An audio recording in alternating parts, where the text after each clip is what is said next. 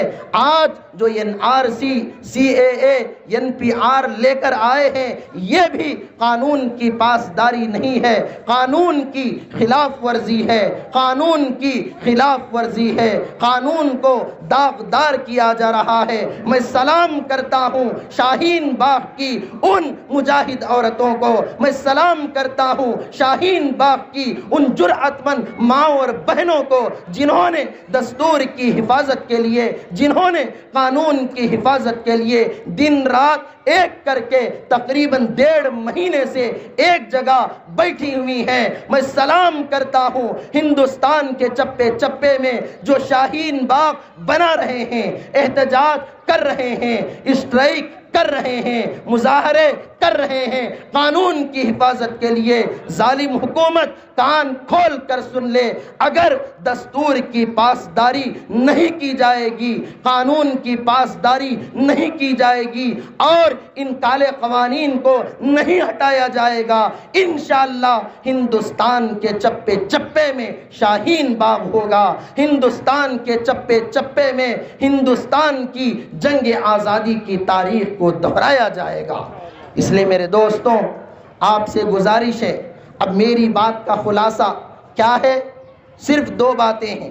ہم مسلمان ہیں تو ہم مرنا گوارا کر لیں گے لیکن اسلام کو نہیں چھوڑیں گے، پہلی بات۔ دوسری بات، ہم ہندوستانی ہیں تو ہندوستانی ہونے کی وجہ سے ہمارے آبا و اجداد نے اس ملک کے لیے قربانیاں دی ہیں، خون بہایا ہے۔ میں ڈنکے کی چوٹ پر کہتا ہوں ہمارے آبا و اجداد نے اس ملک کے لیے جتنا خون بہایا ہے غیروں کا اتنا پسینہ بھی نہیں بہا، غیروں کا اتنا پسینہ بھی نہیں بہا، تو ہم یہ ملک بھی نہیں چھوڑیں گے۔ آخری اشعار سن لیں پھر حضرت کی بات ہوگی۔